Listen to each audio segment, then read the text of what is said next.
اهلا وسهلا باحلى متتبعين قناتي. كدايرين؟ لاباس عليكم؟ كنتمنى تكونوا بخير وعلى خير بأتم الصحه ان شاء الله. نتوما كتشوفوا في الفيديو كيف ما وعدتكم في الروتين اللي لحد البارح، قلت لكم غنحط لكم هذا الفيديو ديال الحرشه بوحدو باش تفهموا الطريقه وتشوفوا المكونات وتجربوها ان شاء الله وتردوا عليهم. المهم قبل ما نبداو لا فيديو نبداو بالصلاه على النبي. اللهم صل وسلم وبارك على سيدنا محمد وعلى اله واصحابه اجمعين. دائما صليوا على النبي باش يدوز عندنا نهار زوين. صليوا على النبي وخليوا لي تعليق. المهم ما تنساوش خاصكم من اللايك ومن البارطاج، دائما كتجيب لكم الوصفات السهله والاقتصاديه. المهم غنشارك معكم حريشات ديال الذره البلديه، وهاد الحريشات راه دارتهم صاحبتي، راه ذكرت القناه ديالها البارح. المهم ام هبه وايوب دارت هاد الحريشه وجات زوينه وعجباتني، وقلت غنجربها ونشاركها معكم. حريشه بالذره البلديه، شوفوا كيفاش كتجي معلكه، كتجي هشيشه، كتذوب في الفم ودغيا كطيب وتوجديها في رمشه عين، توجديها للضيوف الغافله. الا جاو عندك ضيفان على غفله وما عندك والو ما تحط عليهم، تنوضي توجديها في رمشه عين كطيب. المهم كنتمنى تعجبكم، تتبعوا الفيديو من الاول حتى الاخر، فرجه ممتعه. خواتاتي المهمات الغاليات، المهم المقادير: كنحتاجو 3 الكيسان ديال الذره البلديه كيف ما كتشوفوا، 3 ديال الكيسان. المهم انا عبرت بالكاس ديال العنبه وكاس ديال الدقيق دقيق الابيض، المهم المجموع 4 الكيسان. غادي ناخذ الملح، معلقه صغيره ديال الملح. هاد الحريشه راه كتجي رائعه. غنحتاج نص كاس ديال السنيده، المهم على حساب الذوق. الناس اللي كيبغيو الحلاوه بزاف ديروا كاس ديال السنيده، انا درت نص كاس، ما كثرتش السكر بزاف.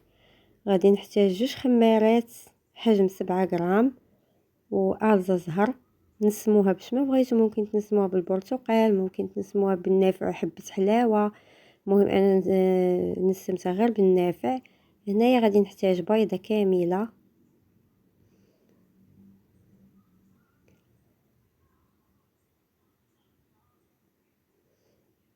وغادي نخلطهم النواشف مع بعضياتهم مع ديك البيضه. نخلط كل شيء مع بعضياتهم. هنا راه حتى لاخر لحظه عندنا توجدتها دغيا وجدات. غادي نحتاج نص كاس ديال الزيت المائده.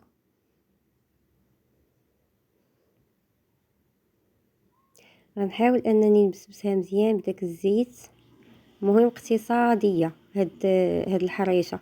المره الجايه نشارك ان شاء الله، نشارك معكم الحريشه بالسميده رقيقه، ونشارك معكم حريشه مالحه بالزيتون الاسود، والحريشه بالجبن كتجي زوينه. كل مره نشارك معكم وصفه.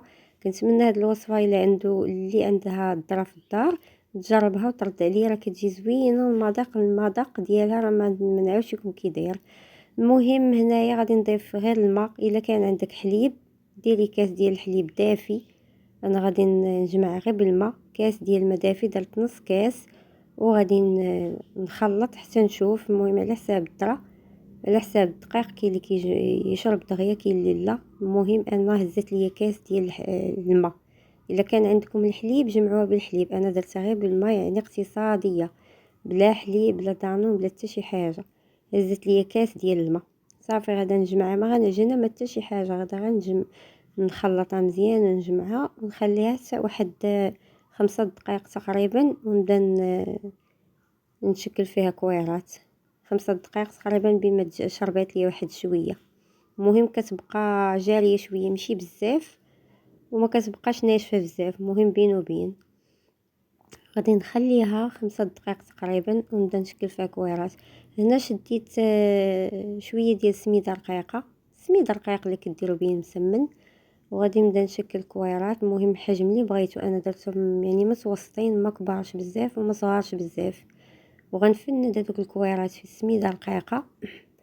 وعندي اللاطه اللي غادي ندخل الفرن، الطاوله اللي غندخل الفرن درت لها ورق الزبده، وغادي نحط الكويرات في اللاطه. مهم راه طريقه سهله طريقه مبسطه واي واحد يديرها. واللي ما عمرها ما دارت الحرشه تجربها، راه ساهله، ما تخاف منها ما حتى شي حاجه، وراه غادي تنجح معاك من اول تجربه. مهم كنشكر الاخت اللي دارت هاد الحرشه عجباتني عندها ودرتها جربتها وجاتني زوينه. دابا راه وليت دائما كنديرها. صافي كنشكلهم كويرات وكنفندهم في السميد رقيق كيف ما كتشوفوا. كيف ما قلت لكم الكويرات على حساب الحجم اللي بغيتهم صغار، بغيتهم متوسطين، بغيتوهم كبار. انا درتهم بحجم متوسط شويه حيت مازال غيطيبوا، غادي يكبروا شويه، تزادوا شويه في الوزن. غادي نكمل على هاد الطريقه، سنكمل الحريشه ديالي كامله. المرة خرجت لي كميه كثيره، غير 3 الكيسان ذره وكاس ديال الدقيق خرجت لي 18 حبه ما شاء الله. مهم كنتمنىكم تجربوها. نوضي اختي دابا الا كان عندك الذره في الدار نوضي جربيها، ديريها في الكوتي. ممكن توجديها في الكوتي، ممكن توجديها في الفطور تفطري بها الصباح، راه كتجي زوينه. انا ما كندهن بيدي لا بزيت لا حتى شي حاجه، يعني نيشان كناخد كويره وكنفندها في السميد وكنديرها في اللاطه. كنتمنى يكون الشرح مبسط ومفهوم وتكون الطريقه تجيكم سهله.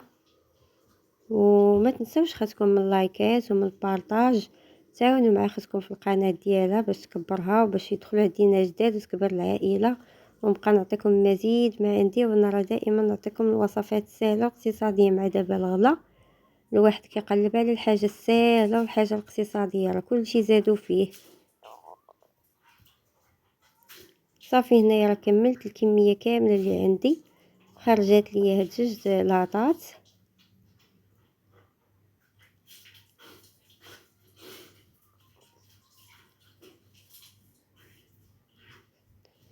صافي هنايا دخلتهم الفران وغادي نشعل عليهم من الفوق ومن التحت.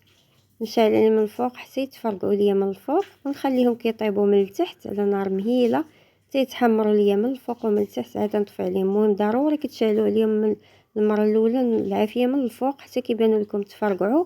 عاد كتطفيو العافيه من الفوق وتخليو العافيه من التحت وهما مرميين فوق حتى كيتحمروا من الفوق ومن التحت وكتخرجوهم. صافي هنا راه طابوا ليا خواتاتي، خرجتهم من الفران. هنا راه مازال سخان كيف ما كتشوفوا، راه درتهم كبار شويه. نتوما بغيتو ديروهم صغار، بغيتو ديروهم كبار. صافي هنا راه درتهم في طبق التقديم. كنتمنى يعجبوكم. ان شاء الله المره الجايه ندير معكم حريشه بالسميده وتكون مالحه ان شاء الله بالجبن وبالزيتون، راه كتجي زوينه. شوفوا كيفاش كتجي من الداخل. هنا راه باقا سخونه، كتجي هشيشه وكتجي معلكه من الداخل. شوفوا كيفاش كتجي، راه ما تشبعوش منها لا في المذاق لا في الشكل. المهم كنتمنى تجربوها وتردوا عليا، ونخليكم مع السلامه حتى الفيديو الجاي.